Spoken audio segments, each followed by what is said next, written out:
વાતની કરીએ કે જ્યાં ન્યૂ વસ્ત્રાલ વિસ્તારની અંદર એક મોટો ભૂવો પડ્યો હોવાની વિગતો મળી રહી છે। વરસાદી મોસમની અંદર ભૂવા પડવાનો સિલસિલો અમદાવાદમાં થંભ્યો નથી અને આપ જુઓ મોટા પ્રમાણનો આ ભૂવો ધીરે ધીરે કરતા તો ખૂબ જ મોટો થઈ ગયો। શરૂઆતમાં નાનો ભૂવો પડ્યો હતો, ધીરે ધીરે તે મોટો થતો ગયો। આ મહાકાય ભૂવો પડતા ગેસ લાઇનની અંદર પણ લીકેજ સર્જાયું હતું। ગેસ લીકેજને કારણે પાણીમાં ગેસના ફુવારા છૂટ્યા અને આજુબાજુના વિસ્તારમાં ગેસ સપ્લાયને પણ તેને કારણે અસર પહોંચી છે। 15 ફૂટ જેટલા આ મોટા ભૂવાને કારણે રસ્તો પણ બંધ કરવાની ફરજ પડી ગઈ। કોર્પોરેશનની ટીમે બેરિકેડ લગાવીને આ ભૂવાનું રિપેરિંગ કામ શરૂ કરી દીધું છે।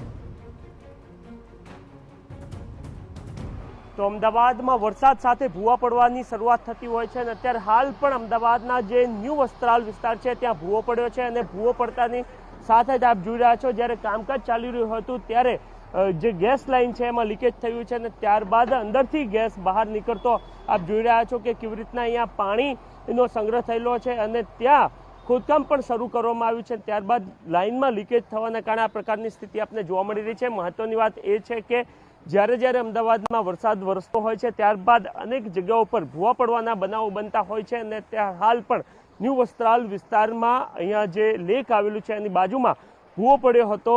શરૂઆતમાં જરૂરથી નાનો ભૂવો હતો પરંતુ ત્યારબાદ ધીરે ધીરે આ ભૂવો મોટો થયો અને લગભગ 15 ફૂટ જેટલો પહોળો ભૂવો આપને જોવા મળી રહ્યો છે। સ્થાનિકોનો દાવો છે કે ભૂવો પડ્યો ત્યારબાદ ખોદકામ શરૂ કરવામાં આવ્યું અને ખોદકામ શરૂ થયા બાદ ગેસ લીકેજ થયો હતો અને ગેસ લીકેજ થવાને કારણે આજુબાજુના વિસ્તારમાં જે ગેસ લાઇન સપ્લાય કરવામાં આવે છે એ ગેસ લાઇન અથવા તો ગેસ જે વિક્રેતાઓ છે એને પણ અસર થયેલી જોવા મળી રહી છે। મહત્વની વાત એ પણ છે કે જ્યારે વરસાદની શરૂઆત થતી હોય છે, ચોમાસાની શરૂઆત થતી હોય છે એ પહેલાં મહાનગરપાલિકા દ્વારા પ્રી મોન્સૂન પ્લાન તૈયાર કરવામાં આવતો હોય છે અને કેટલાક વિસ્તારોને આઈડેન્ટિફાઈ કરવામાં આવતા હોય છે પરંતુ એ આઈડેન્ટિફાઈ કરેલ વિસ્તાર સિવાય પણ અનેક જગ્યાઓ પર ભૂવા પડવાની સમસ્યા બનતી હોય છે અને ન્યૂ વસ્ત્રાલમાં પણ એક ભૂવો મહાકાય ભૂવો આપને જોવા મળી રહ્યો છે।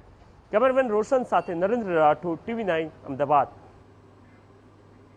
ન્યૂ વસ્ત્રાલ વિસ્તારમાં આ ભૂવો પડ્યા બાદ સ્થાનિકોએ અહીંના ચૂંટાયેલા પ્રતિનિધિઓનો સંપર્ક સાધ્યો હતો અને છેલ્લા ઘણા સમયથી સામાન્ય ભૂવાનું રિપેરિંગ કામ ઝડપથી પૂર્ણ કરવાની માંગ કરી હતી પરંતુ સ્થાનિકોનો આક્ષેપ છે કે ચૂંટાયેલા પ્રતિનિધિઓ ઉડાવ જવાબ આપી રહ્યા છે।